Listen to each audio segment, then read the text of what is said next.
자, 시립대 보겠습니다. 자, 입학 전형이 딱 보시면 압니다. 3개밖에 없어요. 입학사정관 전형, 논술 전형, 기획인도 전형, 이런 학교 없습니다.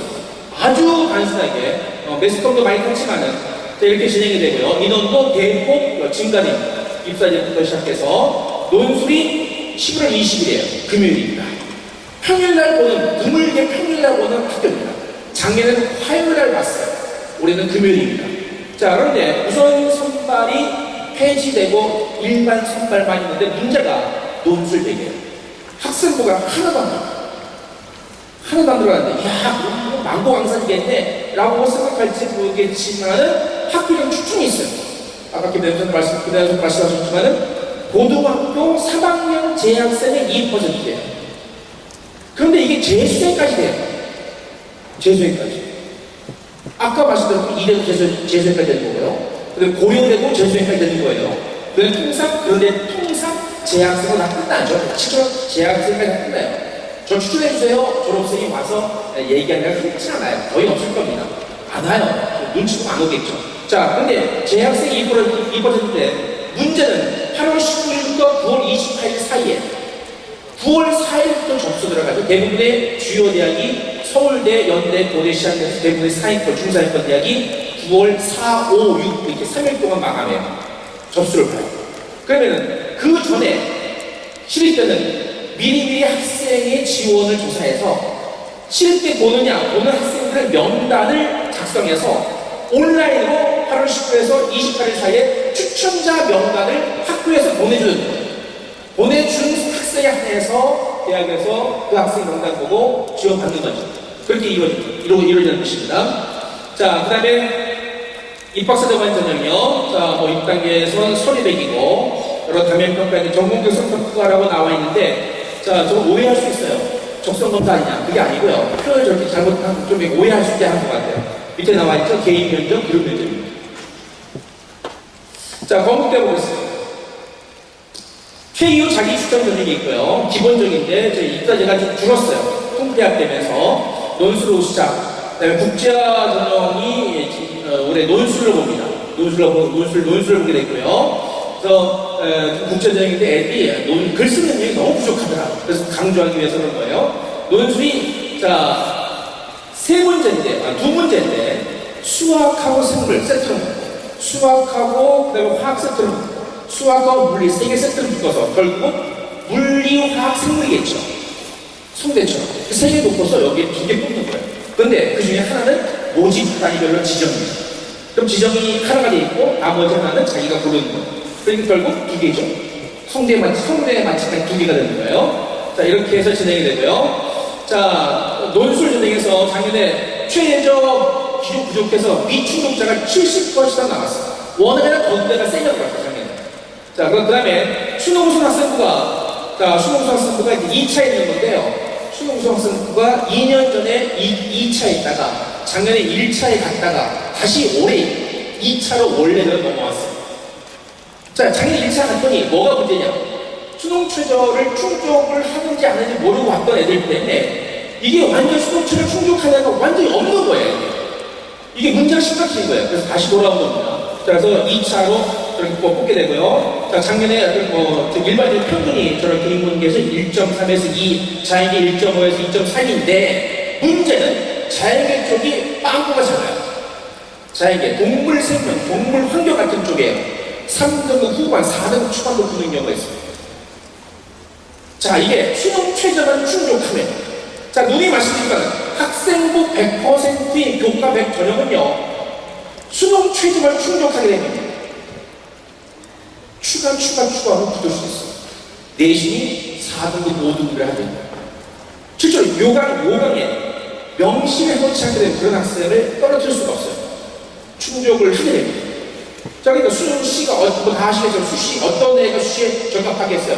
자, 같은 평균은 3등급이에요. 3, 3, 3, 3 이런 애하고 4, 2, 4, 2 어떤 애가 좋아요? 4, 2, 4, 2가 좋죠. 4, 2, 4, 2는요 중사위권대 덩크 붙을 수도 있어요. 3, 3, 3, 3은 중하위권 갈까 말까 될 수 있어요. 수시가 그런 거거든요. 자, 여튼간에 그런 의미에서 수능 우선 학생부 2회차에 접수하는 상당수 학생부 전형들이 의외로 많이 풀려요. 잘만 선택하면. 그래서 3등급 후반, 4등급 초반, 우리가 예상할 때 2등급 후반 돼야 돼. 초반에 말씀. 3등급 초반, 중반, 후반도 될 수 있다는 그런 부분이 있다. 수능 최저를 충족하기 때문에 경쟁률이 가장 낮은 전형이 학생부 중심 전형이에요. 자, 그 다음 자, 여기 보시면요. 건대 맨 밑에 K율 자기 추천인데요. 1단계, 2단계가 있어요. 자, 1단계에서 미리 70%를 뽑아요. 그 개인 면접을 하고 뽑아요. 그 다음에 30%를 뒤로 넘기면서 30%의 3배수를 합숙 면접 대상자로 뽑는 거예요. 그러니까 합숙 면접하러 간다고 하면 1단계 70 미리 뽑고 남은 30%에서 3배수 내에 들어간 애라는 뜻이라고 보시면 됩니다. 동문대 보겠습니다. 자, 두드림 전형, 자, 그 다음에 학교생 우수자, 그 다음에 다르마, 여기 신설입니다. 입단 여기 3개고요. 자, 교과 우수자 전형입니다. 학생부 100이에요. 줄었습니다. 대신에 논술 전형이 늘었고요. 그 다음에 명칭 명령이 지금 작년에 이랬는데 올해 어떻더라. 이거 반드시 알고 계실 게 여러분 접하는 자료를 볼 때 그 대학이 변화가 많은 대학이다. 작년에 이렇게 했던 대학인데 전형 방법이 이랬다. 또 올해 바뀌었다가는 작년 그 데이터 가지고 잘못했다가는 그 떨어져요. 그러니까 변화된 것이 적용된 대학인데 변화된 것이 있는 건지 없는 건지 확인하는 중요한 뜻이에요. 자, 두 액티브 전형은 저기 학교생활 우수자 인재를 바뀌었고요. 분류기에는 다르마, 일반은 교과 우수 바뀐 거예요. 전형 명칭 바뀐 겁니다. 자, 교과 우수자가 역시 자, 작년에 1회차 접수했는데 2회차로 내려갔습니다. 수능 이후에, 자, 아까 김대현 씨 말씀드렸고요. 자, 합격 등급 저렇고, 자, 인원이 143명이 감소했어요, 대신에. 아마 합격생 컷은 많이 상승할 거예요. 2천 넘어간 데다가. 그 다음에 논술 우수자 저렇게 보시면 되겠고요. 자, 홍익대 보겠습니다. 자, 홍익대 미술이 특화된 학교라고 볼 수 있어요. 전부 미술을 보시면 되겠고요.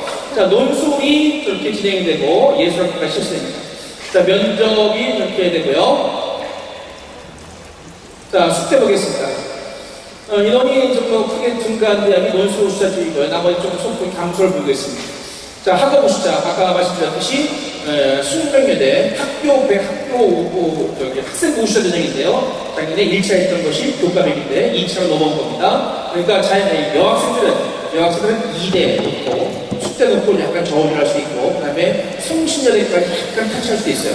자, 이렇게 여러분에게 숙대냐 2대냐 만약에 사회권 중사회권 생각 많이 고민을 할 수 있는 부분이긴 하기 때문에 적어도 학생부 전형을 생각하면 2개 정도 여학생은 기본적으로 남겨두지 않을까 생각을 하게 됩니다. 자, 4번 보시면은 숙명 리더십 인재 학교장 추천이에요. 5명이에요. 아까 이자가 6명이었죠? 5명이에요. 그 다음에 5번 숙명 미래 인재인데요. 에듀팟 포트폴리오가 나와요. 근데 에듀팟을 사용하지 않는 사람이 많아요. 그래도 숙대에서 유사한 양식을 만들었는데 그걸 사용하면 되기 때문에 걱정할 필요가 없고요. 자, 국민대 보겠습니다. 국민 프론티어 입사제도요. 자, 비교 단순한 학교입니다. 인원 자체가 큰 변화는 없지만은 자, 논술 날짜가 아까 드렸고 교과 성적 우수자가 우선 선발이 좀 대폭. 자, 교과 우수자를 우선 선발 인원도 확대했지만은 자, 우선 선발 저렇게 30에서 70%로 확대했다는 건 대단한 거예요. 수능 영향이 아주 커진 거죠. 자, 그 다음에 마지막 대학입니다. 자, 수시대 보겠습니다.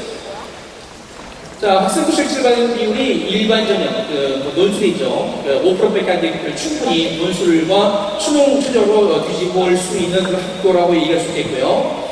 자, 그 다음에 SSB 미래 인재 대표적인 입사제입니다. 우선 선발 20%가 신설됐어요. 자, 이렇게 됐고요. 그 다음에 자, 요거는요 간단하게 표를 2개 말씀드리겠습니다.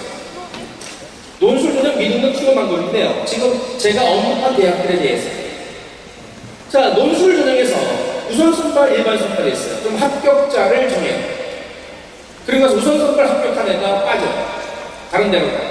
일반 선발 합격자가 또 빠져. 다른 데로 가요. 그럴 경우에 미등록 충원이 생길 때, 그럴 때 어떻게 충원을 하느냐 문제.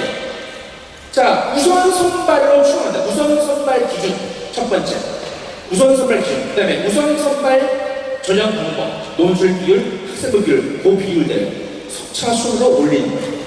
우선 선발에서 빠지든 일반 선발에서 결혼이 생기든 전부 다 우선 선발 기준과 우선 선발 전형 방법으로 채워나가는 대학이 메뉴의 4개 대학이에요. 서강대, 성대, 이대, 한국외대. 시사하는 바가 있어요. 그럼 이 4개 대학은 수시 지원할 때 추가 합격까지 고려해서 지원할 때 우선 선발 기준이 되지 못할 것 같으면 추가 합격 여기서 기대됩니다. 자연계는 아닐 수도 있어요. 자연계는 일반 선발로 쉽게 넘어갈 수 있는데 인문계는 완전 아니에요. 자, 그렇게 고려해야 된다 이게 막판에 6개의 대학을 지원할 때 어떻게 할 것인가 고민할 때 그에 대한 고민이에요. 자, 그 다음에 일반 선발을 추구하는 고맙게시 2등급 2개 합 4로 됐는데 얼마나 고마워요. 그죠? 애들이 속하겠죠. 이쪽 대학들은 경쟁률을 다 높아요. 그래서 높아요. 한대 엄청 높아요. 엄청 높아졌어요. 6개 지원하고. 자, 고대도 마찬가지. 자, 그 다음에 반대로 이거 2개 절충이에요. 우선 선발 결혼에서 보면 우선 선발 기준과 전형 방법으로 끌어올리고 일반 선발 기준과 방법으로 끌어올리고 그런데 연대 보겠어요. 연대잖아요. 70%가 우선 선발. 30%가 일반 선발이죠. 그런데 실제로 일반 선발에서 합격자가 추가 합격이 나올 거야, 안 나올 거야? 거의 안 나와요. 빠져나갈 애가 있겠어요? 없어요. 이제 여기도 마찬가지예요. 결국 여기도 우선 선발 돼야지 합격을 줍니다. 그러니까 우선 선발 기준 자체가 상위권 대학, 중상위권에서 얼마나 중요한가를 알려드리는 표예요. 자, 그러니까 한 대학을 주는 거야. 성대하고 막 고민할 때 애들이 마지막으로 이것 때문에 성대 안 갈래. 그런 애도 있고요. 그러니까 성대하고 서강대고 막 고민하다가 마지막으로 더 고민하다가 둘 다 포기할래 아니면 서강대를 포기할래. 논술 더 어려우니까. 성대 논술 쉽거든요. 피부를 느끼기에. 자, 그렇게 생각해 볼 수 있는 겁니다. 자, 마지막 겁니다. 자, 앞서 조금 간단히 제가 이 한 대학에 워낙 시간 제한이 있기 때문에 한 대학에 하나만 하려고 했어요. 그러다 보니까 다 쉽지 못했는데 자, 이걸 많이 궁금해하시는 분이 계신데 수능 최저 기준을 정할 때 제외고 항공을 사탐이나 혹은 탐구 하나를 인정해주는 대학이 어디냐? 경희대부터 시작해서 서강대, 이대, 중대, 외대, 한대. 그럼 연대 돼야 안 돼요? 연대 안 돼요. 그죠? 고대 돼야 안 돼요? 안 돼요. 성대 돼야 안 돼요? 안 되죠.